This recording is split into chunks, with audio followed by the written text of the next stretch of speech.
Bagaimana? Melampaui kemampuan mereka. Saudara, sampai hari ini masih banyak orang yang terheran-heran. Maaf kalau saya harus katakan tentang diri saya sendiri, tapi ayo kita belajar. Sejak saya mengerti ayat ini, itu tahun 70-an yang lalu, saudara, ternyata firman Tuhan itu bisa mementahkan, bukan membatalkan, mementahkan, ya, hukum ekonomi dunia. Dalam hukum ekonomi dunia, kalau saya belajar akuntansi, belajar pembukuan, pasti tahu yang namanya balance. Jadi bagaimana pengeluaran, pemasukan dan pengeluaran sebagaimana yang namanya balance, harus paling tidak seimbang. Nah, ayat ini justru merombak hukum itu. Ternyata pengeluaran mereka lebih besar daripada pemasukan, tapi nggak ngutang loh. Nah, dalam hukum ekonomi nggak bisa dipakai. Ya bagaimana? Kalau kita pernah dengar istilah bahasa Indonesia, kalau pasak lebih besar pasak daripada tiang, ya ambruk rumah itu. Tapi kenyataannya tidak. Saya cari kok bisa. Ini orang Makedonia ini luar biasa. Dalam mereka hidup memberi itu nggak main-main. Saudara, apa yang kita kerjakan dari Nabire, Tuhan bawa ke Sugapa, dari Sugapa Pak John Katau, lalu kita ke Timika, LPMAK. Dari LPMAK YPJ tahu, Tomawin tahu, cari ini.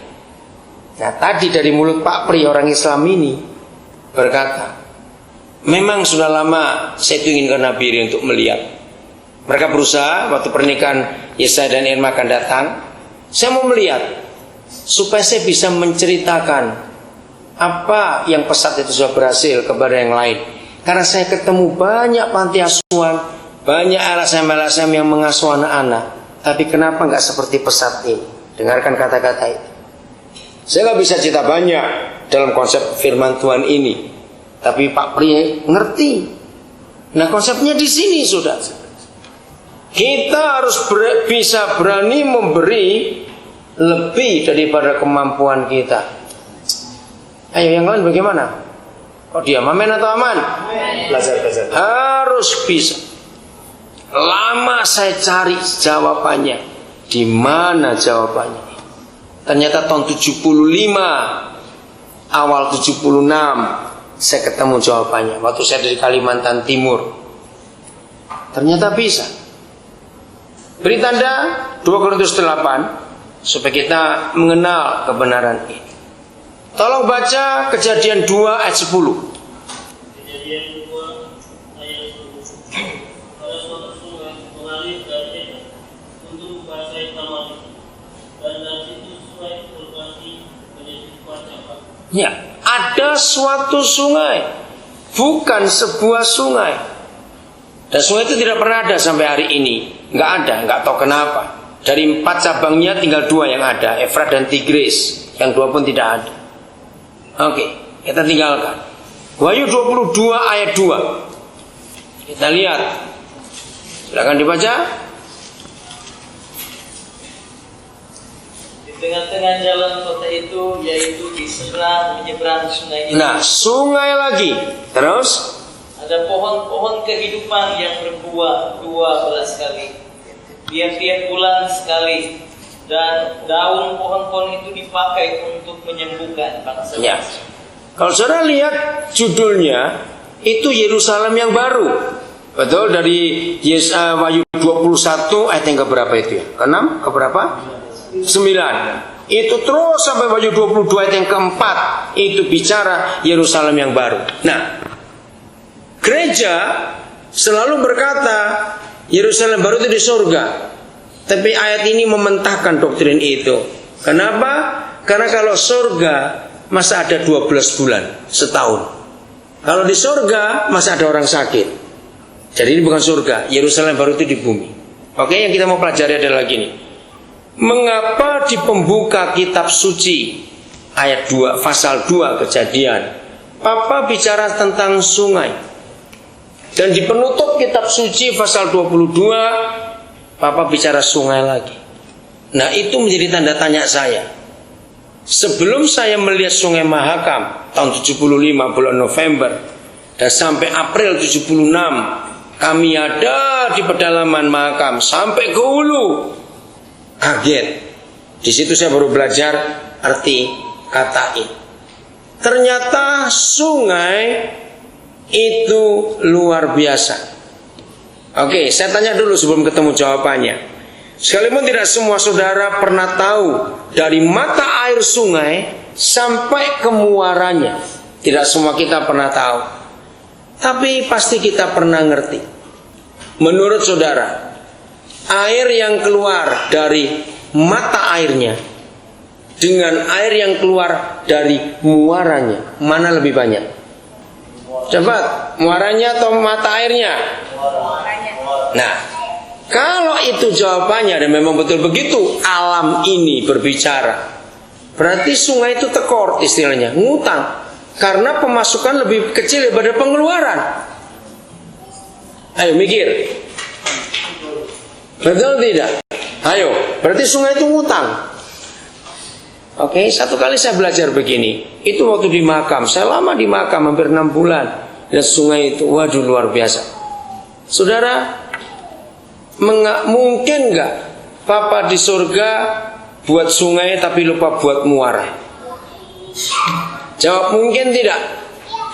Nah, ayo jawab cepat. Mungkin enggak? Ayo, mungkin tidak. Ayo, ada yang jawab mungkin. Tidak. Ayo, kalau enggak kenapa ayo? Saya berkata bukan cuma banjir, kita nggak ada di sini, nenek moyang kita sudah mati semua, tenggelam dulu. Nah, maka alam itu berkata ada input harus ada output. Dengarkan, ada input terus ada output. Saudara, saya bersyukur kepada Bapa di surga, harus mikir gitu. Maka itu kalau lebih gampangnya supaya nggak mikir terlalu lama, nggak mungkin Tuhan buat mulut lupa buat pantat. Ingat itu baik-baik. Katakan amin, cepat. Mengerti? Nah, 8 hari ini output suara berapa? Harus mikir itu. Sekian bulan kita tinggal di Timika. Setiap bulan saudara terima tetap sekian banyak. Saya tidak tahu, saya nggak pernah tanya juga. Pikirkan outputnya, muaranya bagaimana. Nah, waktu saya sampai di hulu Mahakam melihat, cuma segini aja mata airnya. Waktu kapal kami masuk dari Jawa ke Samarinda, wah itu lihat muaranya lebar itu. Makam itu lebarnya hampir 600 meter di daerah tertentu. Maka itu Samarinda pelabuhannya pelabuhan sungai. Saya itu pagi bangun, saya naik kapal Pulau Sonit waktu berangkat itu. Pagi bangun, ini pelabuhan apa? Kok ada tepinya? Kan saya kaget. Kok ada tepinya? Di mana ini? Saya nggak tahu itu. Terus orang bilang ini sungai apa? Sungai ada kapal segede ini bisa masuk. Ternyata saya baru tahu makam segede itu. Tapi di Jawa sungainya kayak got semua. Nggak pernah lihat sungai segede itu. Wah, saya terheran betul. Terus lihat muara juga. Kami pulang ke Jawa pakai kapal Benar Raya. Itu kapal kayu, Pulau Sonitnya kapal besi. Saya lihat itu, saya ikuti berapa jam keluar dari pelabuhan Samarinda sampai ke muara. Muaranya lebih lebar lagi. Nah, saudara, ternyata hukum alam itu luar biasa. Maka itu belajarlah untuk hidup selalu memberi. Katakan amin. Jangan pernah takut kekurangan. Kalau renungkan, kalau ada sungai pelit, itu seperti apa? Sungai apa? Pelit. Cepat, sungai pelit itu seperti apa? Ayo, sungai pelit itu seperti apa? Apa? Rawa, tidak keluar air, apa lagi? Oke, jawabannya begini. Sungai pelit itu, sungai itu memperkecil muaranya supaya keluarnya dikit saja, jangan banyak-banyak. Siapa pernah mikir kalau sungai itu memperkecil muaranya terjadi apa yuk? Bukan banjir, namanya arus balik. Dan itu berbahaya, meluap. Itu berbahaya sekali. Banyak orang kaya celaka karena kekayaannya, karena dia pelit. Ingat itu. Benar. Ingat loh, kita ini bisa mati loh saudara. Ada yang bisa mati? Menakutkan. Betul nggak? Kita bisa mati. Lalu uang kita untuk apa kalau kita tiba-tiba mati? Ya sebanyak itu. Ayo kita pikirkan. Nah, dari mana sungai itu bisa lebih besar yang keluar daripada yang masuk? Suatu